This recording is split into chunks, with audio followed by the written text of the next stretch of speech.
¿Qué tal? Me gusta estar con ustedes. Gracias. Contanos, ¿se está cumpliendo la ley de medios? No, ese es creo que es el gran desafío.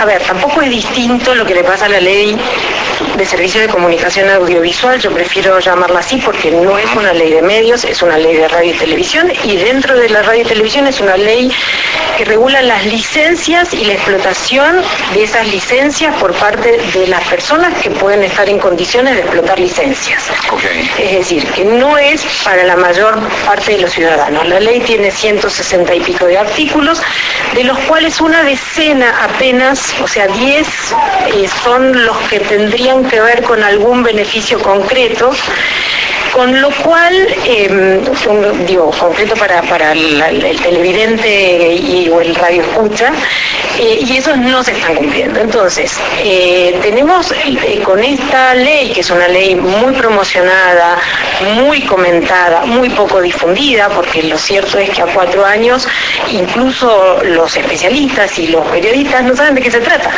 ¿Sabes cuántas veces aparece la palabra periodistas en la ley? Ninguna, ¿no? O dos. Pero aparece en su calidad de productor. Claro. Es decir, tiene que ver con toda la lógica de la explotación del medio en tanto... Vos sabés que hoy hablábamos del tema en la reunión de reproducción, y yo decía una cosa, que para mí la ley tiene un error conceptual muy grave que termina condicionando su contenido, que confunde audiencia con mercado. O sea, ¿qué quiero decir con esto? Que, para dar un ejemplo, que si hay más radios no quiere decir que la gente las escuche más, no tiene nada que ver. Puede haber 400 radios que no escucha nadie y una que escucha todo el mundo. ¿Qué es lo que está pasando hoy? Y hay otra confusión, que es que creer que pluralidad son más señales, y en realidad pluralismo son más puntos de vista. Que no, o sea, que tenga más señales no significa que va a haber más gente con distintos puntos de vista hablando, sino que nosotros sabemos, porque lo estamos viendo en lo que va de este siglo, es que se concentró. Y hay otro factor que ustedes lo conocen muy bien, es que no se puede producir medios de calidad sin financiamiento. Es así, acá se fuera taquilla en hogar, claro. Y o hacer medios sustentables, o incluso en el caso de los medios públicos, hacer algún sistema que permita una autonomía de financiamiento de los poderes, porque en Argentina, desde que los medios públicos son medios públicos, siempre dependieron de los favores de los gobiernos, sí. ¿Pero por qué? Porque además en ninguna parte de los medios públicos hay un concurso de antecedentes, hay una elección por competencia, que es un poco lo que le está pasando a la autoridad.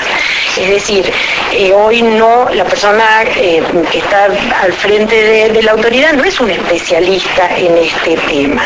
Entonces, yo hice de toda mi carrera, a pesar de que hice ciencias sociales, trabajando en un estudio jurídico, y algo aprendí que dicen los abogados, dura lex, sed lex. Es decir, la ley ya está, ya no estamos a tiempo de discutir los fundamentos o la lógica, que es compleja y también tiene que ver con un paradigma de comunicación que ya no existe. Pero sí es alarmante que alguien tan preocupado por legitimar la ley no haya hecho nada para mostrarle a la gente el beneficio concreto que podría tener, por ejemplo, el control de la pauta publicitaria. Está bien. Ahora, la ley, es cierto lo que vos decís, la ley existe, cumplámosla. Ahora, ¿es aplicable? Tiene un sistema de control tremendamente difícil de implementar. De hecho, vamos a este artículo concreto, 12 minutos de máximo de publicidad. Para eso es que inventaron la placa de espacio publicitario, que es justamente el reconocimiento del fracaso de la ley, porque vos sabés que dice espacio publicitario y vos ves publicidad antes o después. Bueno, porque ahí no discutieron el tema de los penitencios, que de la publicidad no tradicional. Porque no sabían. Y la ley... ¿Cómo que no sabían? A ver, la ley habla de publicidad subliminal. La publicidad subliminal ya hace 50 años... Yo te digo, porque todo el mundo habla bien de la ley diciendo desde el punto de vista teórico está buenísimo. Y no es mentira, está hecho por gente que no tiene idea. No es que no tiene idea de la industria. O sea, tiene su parte teórica. Pero que la ley está basada en la vida real, no en la teoría, porque si no... Sí, pero generalmente las leyes no pasan, o sea, son modelos de aplicación, porque también está la idea de que poniendo la ley uno va atrás de ella. Y lo cierto es que... Al revés, las leyes van atrás de la costumbre, no la costumbre atrás de... Y de hecho te digo, más divertido que no entender que digamos que hoy el negocio ni siquiera es el PNT. Si vos ves, por ejemplo, en las televisiones, o sea, la televisión, hoy el negocio es el llamado telefónico. Bueno, por eso los programas más rentables son aquellos 0609, llama, baila, participa. No es raro que una telefónica sea administradora de un canal, claro. El negocio está ahí, es decir, ni siquiera es el negocio publicitario. Sin embargo, la ley habla, por ejemplo, de publicidad subliminal, que es muy divertido porque eso no existe. El mismo Vance Packard en la década del 60 dijo, no, mentira, esto fue un experimento, no funciona así. Sin embargo, está prohibida la publicidad subliminal, por las dudas. Entonces, fíjate, vos tenés que controlar estos 12 minutos. Ya sabes que el PNT se te escapó, pero hay cosas muy absurdas, que lo ves incluso en el canal público, donde dice espacio de publicidad, y después viene la publicidad del ANSES. Esto no es PNT, es una publicidad que está fuera del espacio. Al televidente lo estafás porque el televidente sabe mucho más de televisión que o sea, enseguida capta que eso está. Pero ahora, ¿qué te vas a poner? ¿Un cronometrador a controlar qué pasa con el porcentaje? Todos los programas, es ridículo. Pasa con el porcentaje de música nacional. Y yo pregunté a una persona de la misma autoridad y dice, te mandaron a controlar, por favor, te querían muy mal. Yo me había olvidado que eso estaba en la ley. Sí, claro. La ley regula el porcentaje de música nacional. El porcentaje de música nacional. En todos los medios. Un porcentaje de radio y televisión. Radio y televisión. ¿Y cómo es ese porcentaje? Creo que es un 30% o un... Es lo mismo que los contenidos. Tiene un canal y tiene 30% de contenido local. Exactamente. Pero eso es imposible de comunicar. Entonces, hay una medida que a mí me parece ignorante y de bruto, es esa regulación. Pues entonces vamos a una biblioteca y quememos Shakespeare, porque es inglés, quememos Hemingway, quememos todo, claro, y dejamos nada más que Lugones, deje de pasar los sanidad del campo, no sé. Sí, no, si dejamos pasar los Simpsons se nos cae en mitad de la pregunta. ¿Cómo levantás un domingo sin Shrek 3? Hoy también la FM de la señal de deporte fue concebida también con un estilo de música de rock inglés y algo de norteamericano, y ahora tuvieron que poner rock nacional. ¿Y la Metro? ¿Qué hace? ¿El Metro también? Sí, está empezando. Metro no se pasa mucho baladas. No, pero ahí es ahora sí, que no es baladas latinas escuchas en la Metro. Que ahí te decía que no es que es de conocimiento, pasa en el ámbito de la comunicación como pasa en la medicina. Si vos tenés un tumor cerebral no vas a ir al esteticista, al dermatólogo, digo, no, necesito un cirujano. Bueno, en comunicación pasa lo mismo. Los que son especialistas en legislación no saben, no tienen por qué saber y no saben, porque no es su especialidad, qué pasa con los contenidos, no saben qué pasa con las audiencias. Entonces, yo creo que el peor de los mitos no es ni siquiera lo que está en la ley, sino es creer que poniendo ese porcentaje de contenidos o cambiando o teniendo incidencia de los contenidos en la televisión, vos vas a cambiar a la sociedad. Claro. Cuando eso está hace años demostrado que no es así, que es al revés, que nosotros tenemos la televisión que somos capaces de tolerar, no la que... Ese razonamiento para mí solo funciona o funcionó en los países socialistas cuando no había otro medio. O cuando... Pero cuando vos solo tenés el Pravda y sabes qué, o lees el Pravda, te limpias el culo con el Pravda, pero no tenés otra cosa. Bueno, solía hacer la segunda opción. Claro. Nadie te puede obligar a ver algo en lo que no te reconoces. Claro. Que ese es el tema de los medios. Los medios necesitan que vos te reconozcas en los medios. Y cuando vos pones, o decís, vamos a hacer un esfuerzo de producción nacional, y pones a todos los chicos de la escuela de cine a hacerte unas novelas en tonos grises y oscuros, con planos patagónicos de 40 minutos, y no pasa nada, la gente se fue. No hay forma. Entonces, en el otro canal están pasando una novela Colorinche, que está cantando Montaner y que bailamos todos, obviamente. Entonces, el tema es, hay como dos ámbitos. Está bueno controlar la concentración, está bueno dar normas de juego claras, está bueno controlar, porque de hecho el crecimiento de muchos de estos nuevos grupos surgen en esa posibilidad de no control. El tema es que hacemos una ley imperfecta, incompleta, lo que sea, no importa, pero tampoco cumplimos los aspectos que podrían evitar estas cuestiones que hoy no están funcionando con regularidad. Hay artículos también muy extraños que no se cumplen, como por ejemplo uno que dice que tendría que haber habido por por año, tiene que haber por año un informe sobre el estado de la ley. Ni siquiera está ese. Bueno, de hecho el consejo, hay un consejo de comunicación audiovisual que justamente tiene muy pocas funciones.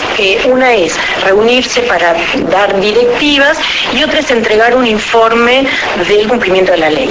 Eso no existe. Tampoco hay, fíjate, la ley establece también en un punto que cada medio debe tener lo que llaman una carpeta de acceso público, justamente para completar esto que ahora se obliga, que dice Radio Mitre es de tal y tal y pasan rapidísimo, que tampoco le importa a nadie que diga revista en Mansilla de tal.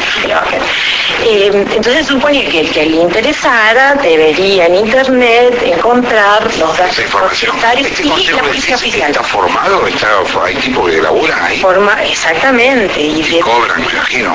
Eso no te lo sabría decir porque en algunos casos es simplemente también formar parte del consejo y dar directivas, pero lo cierto es que no hay rendición de cuentas. Entonces tenés cada organismo, cada programa, cada cosa tiene una página web. Entonces vos entras a navegar, pero no encontrás un dato. De hecho, por ejemplo, las resoluciones del propio AFCA, te encontrás también con esto que a veces es difícil porque son públicas, pero están en PDF, para bajarte el PDF. Hay que convertirlo. Escúchame, ¿el AFCA sabe cuántas radios hay? De hecho, no sabemos si lo saben. O sea, yo espero que tomen conciencia de lo que acabo de preguntar. Eso es un artículo de la ley. ¿Cómo puede ser que no sepan ellos que se dedican a eso cuántas radios hay? ¿No sería el punto de partida? Claro.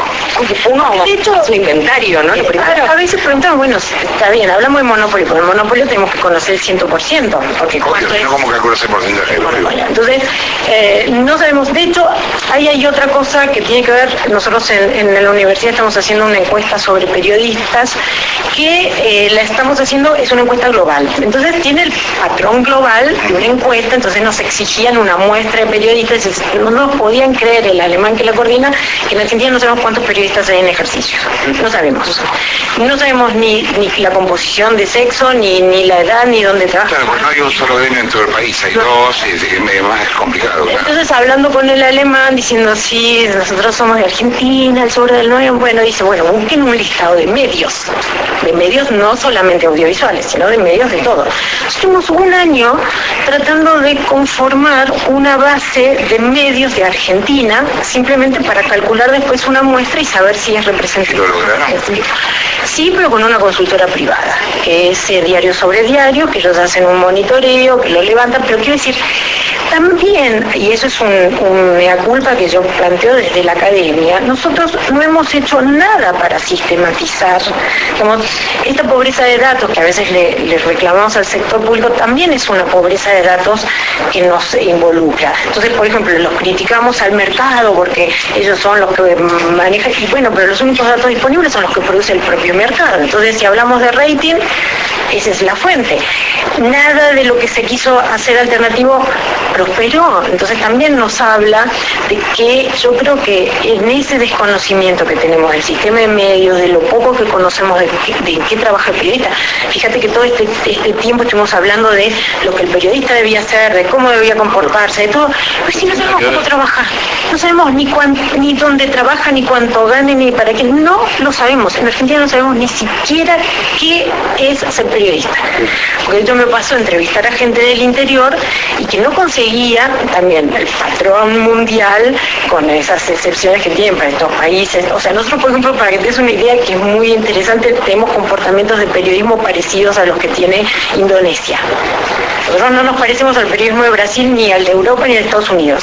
Nosotros nos parecemos a los de Europa del Este y a los de Indonesia.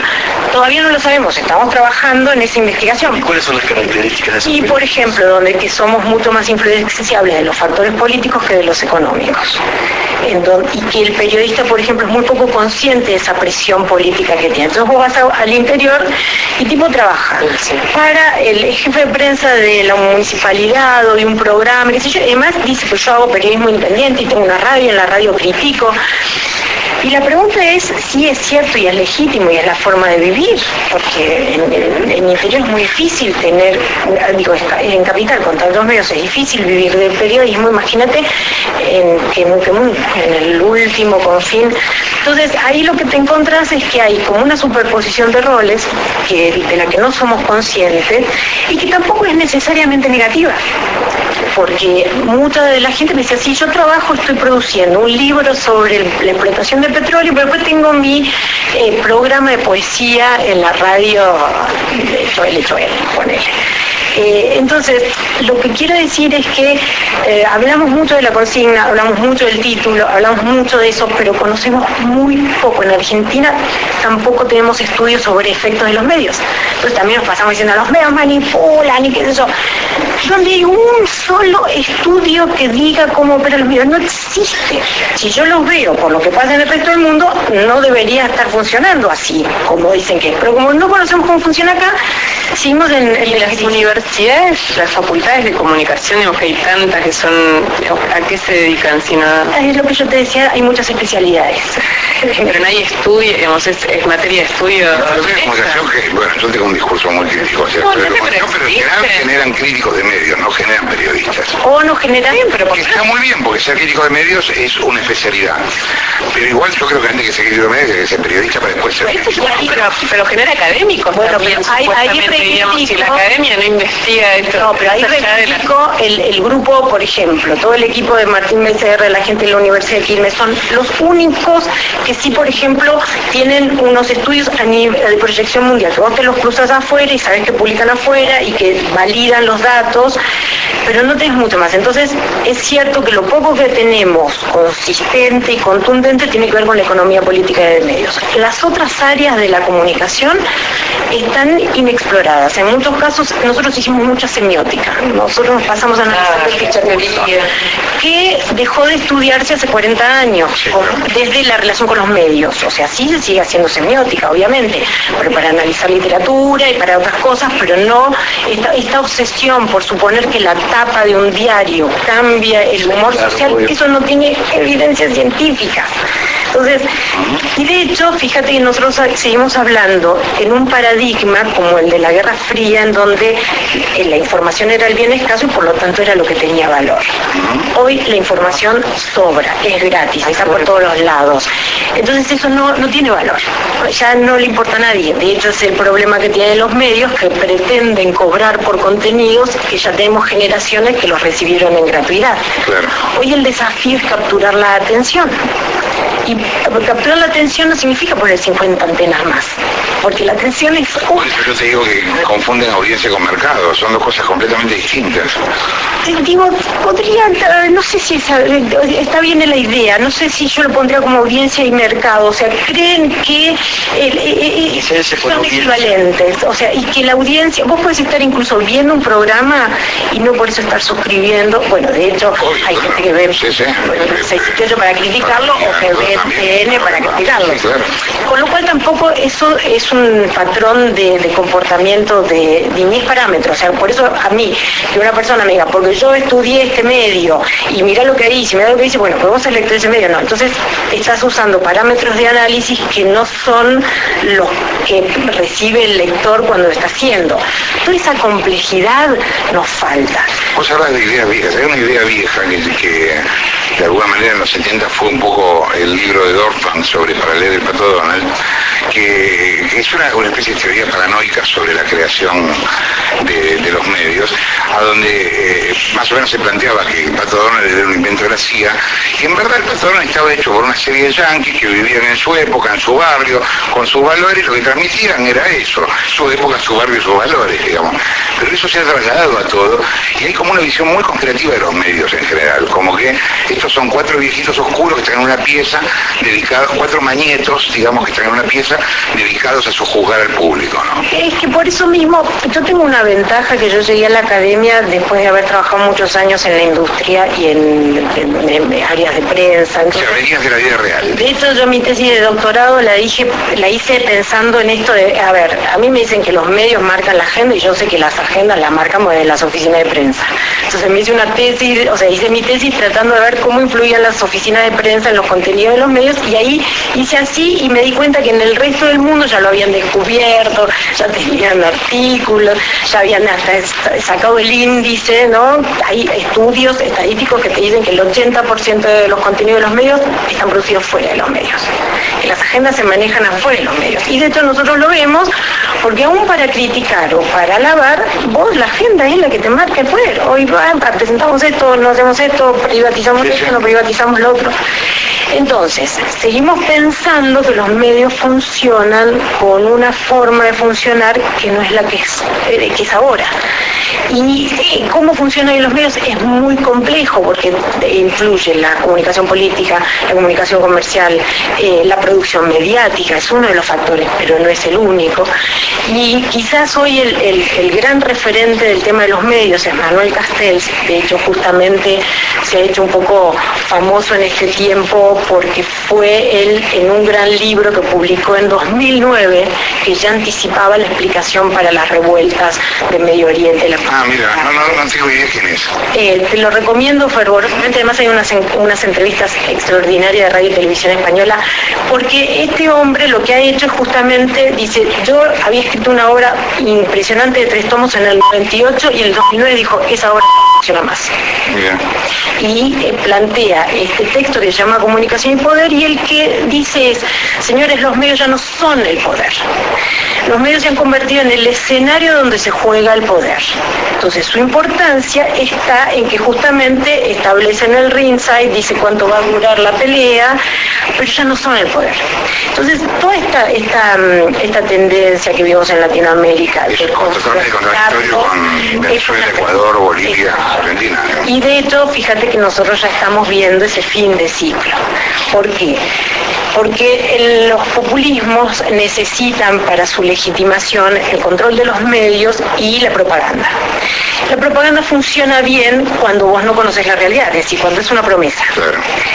En cuanto la conoces, pero esto pasa con el champú. O sea, el champú le tiene que cambiar toda la semana de nombre. No alcanza con que sea. Pero viste que le cambian toda la semana de nombre porque sabés que es el mismo. Si te dicen que es el mismo champú, ya te da ganas de cambiar. Pero en cambio te dicen, no, pero ahora tiene aceite jojoba, y decís, bueno, ahora voy a volver a comprarlo para ver si quiero. Volver a comprarlo, ves que te seguís con los pelos todo parados y decís, bueno. Entonces, la industria publicitaria lo sabía, lo supo de siempre. La publicidad necesita renovarse e ir para adelante.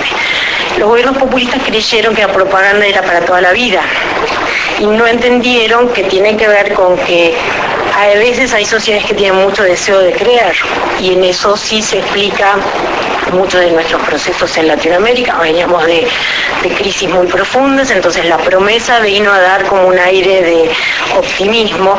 El problema es cuando vos crees que eso es para siempre y que vos podés mantener el optimismo solo con propaganda. La prueba que no funciona es que cada año tienen que aumentar el 40% del presupuesto destinado a la propaganda. Es decir, que hoy, para obtener más o menos el mismo resultado de imagen, están gastando 2 veces más de lo que gastaban en el 2011, 5 veces más de lo que gastaban en el 2007 y muchísimo más de lo que gastaban en el 2013. Entonces, eso significa que la herramienta no funciona.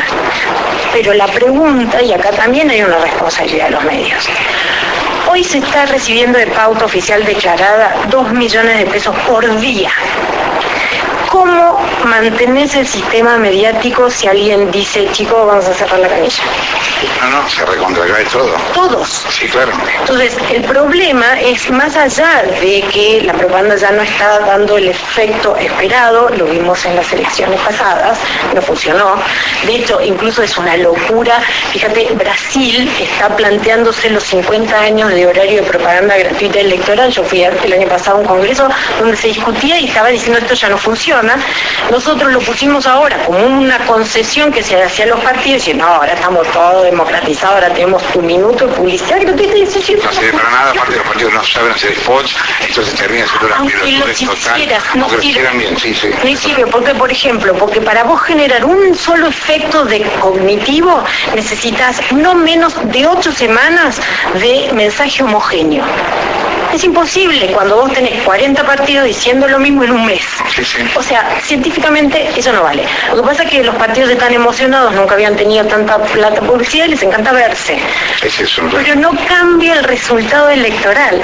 Ahora, sí es cierto que está funcionando como un financiamiento indirecto de todo el sistema de medios. Claro.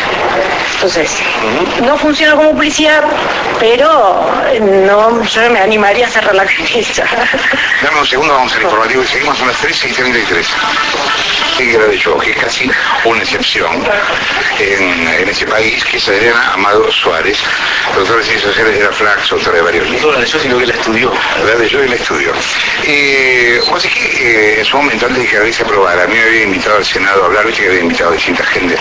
Y yo ahí lo que planteé, pero por una cuestión obvia, es, perdón, de internet no dicen nada.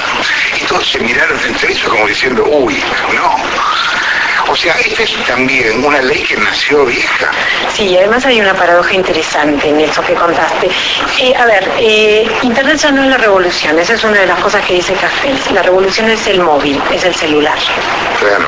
Que además hoy sí trae Internet. Y de hecho, fíjate que es curioso que en todos estos países en donde estamos hablando de los populismos y de esta tendencia a la regulación de los mercados de medios del siglo pasado, las celulares están totalmente liberados. O sea, están desregulados al punto tal que nos pasa lo que nos pasa a nosotros en Argentina, que no tenemos el mínimo servicio.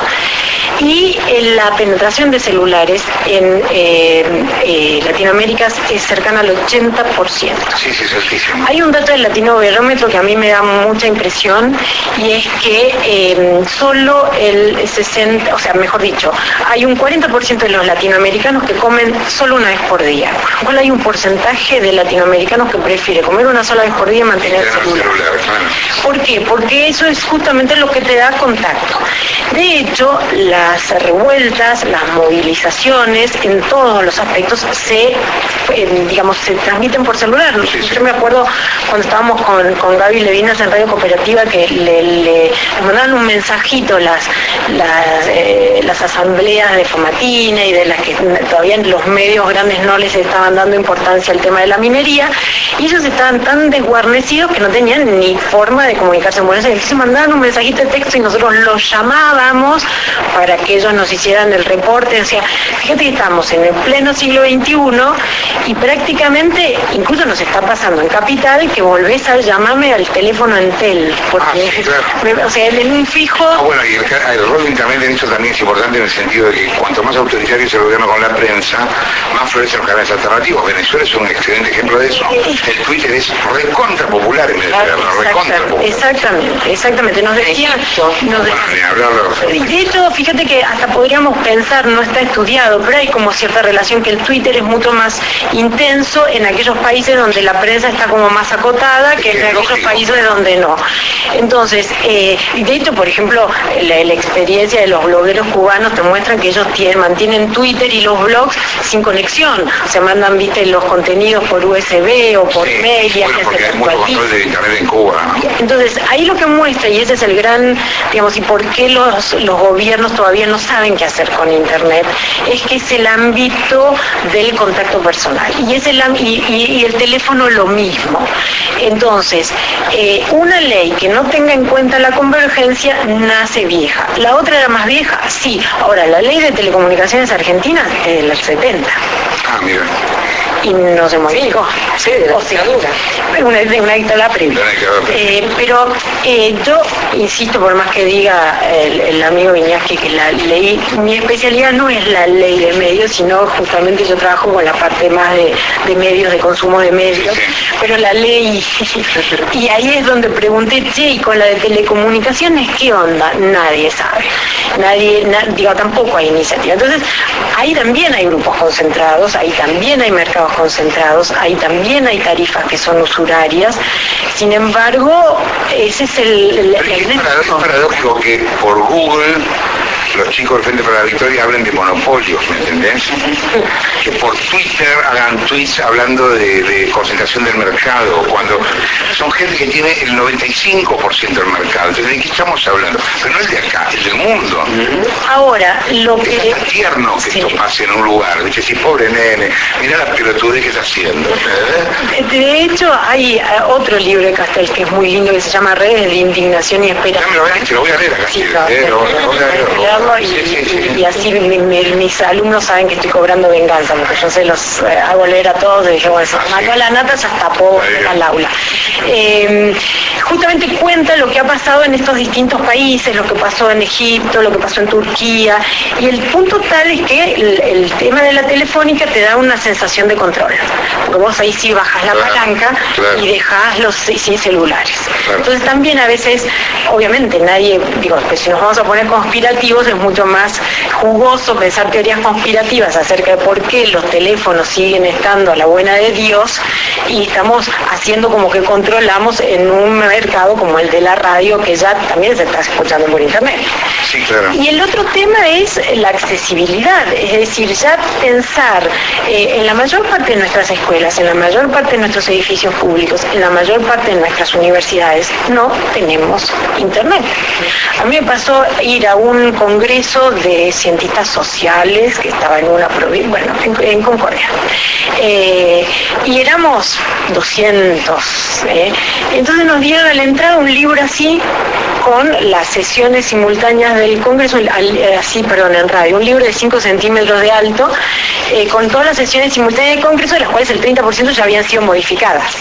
Y dijimos, che, esto no tiene un sitio web donde sepamos cuánto es, pero claro, no teníamos Wi-Fi en una universidad nacional. Y la pobre antena municipal no alcanzaba para atender 200 requerimientos simultáneos. Entonces, la pregunta es, y se lo dije a las autoridades del Congreso, digo, ¿a ustedes se les ocurrió, en vez de gastar la plata de imprimir este libro, poner un router y de paso hacían la donación a la universidad y te dejo el Wi-Fi para... Y parece que no. O sea que también hay como, todavía estamos viviendo en los medios del siglo pasado en general. Vos hablabas de la universidad y no sé si te pongo en un problema preguntando esto, pero lo quiero hacer de todos modos. Cuando a mí me hablan de la Universidad de La Plata, me da vergüenza ajena. Y yo como periodista en el fondo me río del tema, porque realmente no me lo puedo tomar en serio. Pero yo quería saber, vos como académica, ¿qué te produce un fenómeno como el de la Universidad de La Plata?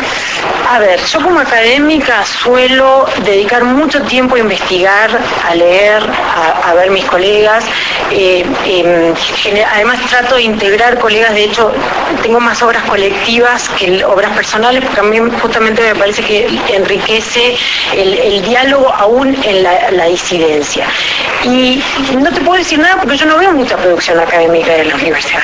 Okay. O sea, entonces yo una universidad la juzgo por su producción académica, por los colegas que yo encuentro en los ámbitos académicos y porque eso es lo que nosotros dejamos. O sea, si nosotros tenemos alguna obligación para con la sociedad, y sobre todo yo que me formé en una universidad pública, es justamente dejar conocimiento y dejar algo. Entonces, lo que nosotros nos está pasando, yo tengo la suerte en este último tiempo de viajar mucho, es que Argentina también se está hilando académicamente. Las cosas que están pasando en otros lugares nosotros no las conocemos porque son muy pocas las universidades que tienen acceso a bases de datos internacionales, porque la producción de conocimiento es en otros idiomas y todos los colegas ni todos los alumnos pueden consumir con la rapidez que se va produciendo. Entonces hay un esfuerzo. De hecho, nosotros estamos ahora por primera vez accediendo a planes de investigación pero lo que era la universidad, la excelencia de la Universidad Argentina, en general eso ya no existe. O sea, trabajamos, nos esforzamos mucho, pero pensá que todo el nivel de la docencia, tenés el esquema puesto en las horas que das y no en la producción del conocimiento. De hecho, está buenísimo publicar y todo, pero para eso hay que investigar. Entonces, creo que de esta década lo que nos van a quedar son algunos libros, algunos textos, y ahí va a quedar cuál es la universidad que está aportando al conocimiento, que es su función, y no la lógica de la controversia política. No, estabas hablando antes del tema de la ley de comunicaciones y también lo que está pasando con esta ley. Ayer me estuve informando un poco con la de medios, es que también hay una gran madeja administrativa y burocrática sobre la adjudicación de licencias. Las últimas licencias que se dieron son con la ley anterior, porque eran concursos de hace 10 años, de hace 15 años. En la capital federal, ¿sabes hace cuánto que no se da una radio? Hace 10 años, 13 años, desde el 2000. Quedan audiencias abiertas, licitaciones abiertas, y entonces se están tramitando con la vieja ley, ¿no? Ayer discutíamos al aire el tema de que hubo una declaración, ahora no me acuerdo de quién. Sí, 1000 licencias, sí, completamente falso. Que dieron 1000 licencias de la AFCA y que eso generó 100.000 puestos de trabajo. Que yo creo, no sé... Eso es contenido de una publicidad que están pasando. Bueno, yo no sé si todo el personal de todos los medios de Argentina son 100.000 personas. Yo creo que no. Bueno, de hecho, te digo que no... ¿Me entendés? Porque el Grupo Clarín tiene 12.000, creo. Empleados en todo. El Grupo Clarín, ¿me entendés? O sea, cablevisión, todo. Con todo, cablevisión. Imposible que haya 100.000 en toda la Argentina. El dilema se resuelve con que esa información debería ser pública. Entonces nosotros, por ejemplo, tenemos un sitio donde está la industria culturales, pero en realidad son compilaciones de datos de la industria, no es que son datos propios o tiene que ver con el censo que la ley obligaba a hacer. Entonces, de nuevo, seguimos tomando decisiones sin conocimiento, sin datos ciertos. Entonces, a partir de ahí, la discusión de si son 100.000 es como el shampoo de jojoba. Sí, claro, sí, entonces estamos considerando el grupo familiar, no sé, fue publicidad. O lo mismo hicimos 3.800 horas de programación. Pero ¿cuántos canales estamos haciendo? Me parece que ni siquiera alcanza para todos los canales, que ahora, incluso vos ves en todos los canales estos nuevos de todo el sistema de la televisión digital, hay que llenarlos. Repeticiones de Pacapaca. Son todas repeticiones y repeticiones. Yo hice una vez un comentario en Encuentro y me dice, te vi en la televisión, pero fue hace 3 años. Claro. ¿Qué pensás del periodismo militante? Ese también es una linda categoría, ¿sabes que no existe como categoría científica? Nosotros en este trabajo que te decía, fuimos a averiguar, porque de hecho mi inquietud fue, yo empecé trabajando, porque estoy en la influencia de esa oficina de prensa, y veo que el periodista hoy es un rol que está definido de manera distinta que lo que hacía hace 40 años. Dentro de eso hay algunos modelos de ejercicio de periodismo, no son mucho más de media docena, de los cuales no existe el modelo militante como categoría científica. El que más se parece... Exacto, lo que más se parece se llama leal facilitador y lo encuentra leal facilitador. Me encantó la palabra. Por eso propagandista.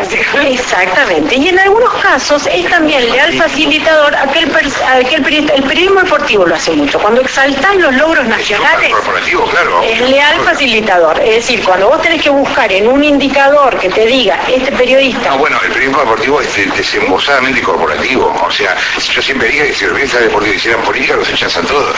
Porque nadie te dice, bueno, sí, ahora sí, pero nadie dice, Kirchner es lo mejor que hay. No. Y sin embargo dicen, River es lo mejor que hay. Sí, o Argentina, vamos a cambiar todavía. Bueno, claro. Eso en un indicador científico sería un periodista leal facilitador. Claro. El periodista de control, que es el que solemos tener en la idea cuando hablamos del periodista ideal, en realidad es una pequeña parte. Pero para que pueda existir periodismo de control, tiene que haber instituciones de apertura de información. Es decir, no hay periodismo de control si no hay acceso a información. Esto que parece un perogrullo, En realidad pasa que tenés más periodismo de control en las sociedades donde no hace falta controlar, como es los países nórdicos. ¿Por qué? Porque el Estado informa. Exactamente. Después, otra forma que nosotros conocemos bastante es el periodismo de entretenimiento, que no está mal, porque acá también todo lo que tiene que ver con entretenimiento, las narrativas del espectáculo, parece que es malísimo. Y de hecho, el periodismo del entretenimiento lo que ha hecho es recuperar parte de estas audiencias perdidas en los otros medios. Pero aparte, si me dice con la profesión, yo siempre digo que vos y yo en este momento tratamos de mantener una conversación entretenida para que el que escucha se entretenga. Lo que pasa es que depende de los elementos que vos uses para entretener. Si yo tengo chistes verdes y es una cagada, en cambio si yo trato de mantener una conversación inteligente, está bueno, y la gente que escucha se entretiene, no está mal entretener en un medio. No, y además también tenés que entender qué tipo nosotros discutíamos con un grupo de periodistas acerca de que, por ejemplo, muchas de las investigaciones que habías hecho vos ya las habían hecho ellos en libros. Pero ¿sabes qué pasa? Nosotros tenemos una sociedad en donde no nada de la televisión. No, pero además también es no entender qué nos pasó a nosotros como sociedad en estos 20 años, en donde vos antes podías poner 3 ceros y sabías que eran millones y distinguías el 1000 de millones. Ahora te dicen millones y no entendés. Ahora te dicen, es una bolsa de dinero, uy, es mucho. Entonces, también nosotros nos hemos vuelto una sociedad de metáforas sencillas y de donde nuestra comprensión... No vas a comparar un libro que llega como mucho a 5.000 tipos que un programa que llega a 4 millones de personas. O sea, los códigos de comunicación, aun cuando vos seas serio en los dos casos, son distintos. Es que eso es lo que nos... O sea, por eso te decía que el periodismo de entretenimiento hoy está cumpliendo una función muy loable, que no necesariamente tiene que ser el periodismo frívolo, sino tiene que ser el periodismo que utiliza narrativas cercanas a lo de los medios. Después está el periodismo de servicio público, que es aquel ciudadano que se ocupa de las cuestiones, que sería el periodismo ideal de estos días, pero la verdad es el que menos ocurre. Entonces, lo que se está viendo en todas partes del mundo es que no hay una forma de ejercer el periodismo. Incluso estos modelos de periodismo conviven en un mismo medio. Entonces, espectáculo suele ser más entretenimiento, deporte más leal facilitador, política hoy es leal facilitador, el control, vaya a saber en qué ámbito se está dando. Quizás hoy las revistas de chisme de espectáculos hacen más periodismo de control, porque están mucho más pendientes de lo que están haciendo esos actores, de los que informan, que otra cosa. Nosotros ahora estamos haciendo la investigación, pero como toda investigación científica todavía nos queda 2 años por delante, pero sí vamos a ver dónde está Argentina con relación al mapa mundial de los periodistas, que es mucho más diverso. ¿Y qué están haciendo en la Flaxo eso? No, yo soy de la Universidad Nacional de La Matanza. Ah, en La Matanza. Yo tengo el doctorado de la Flaxo, pero estamos trabajando ahí. Y lo que es interesante es que es una red mundial en donde somos 30 países que estamos haciendo lo mismo y compartís, o sea, cuando empezamos a plantear la investigación en Latinoamérica, nos dimos cuenta que nuestros periodismos tienen muchas cosas en común, pero muchas cosas de diferencia. Por ejemplo, en la encuesta una de las preguntas es, ¿usted usa chalecos antibalas? Y acá se reían cuando preguntas esto, pero para el periodista de México...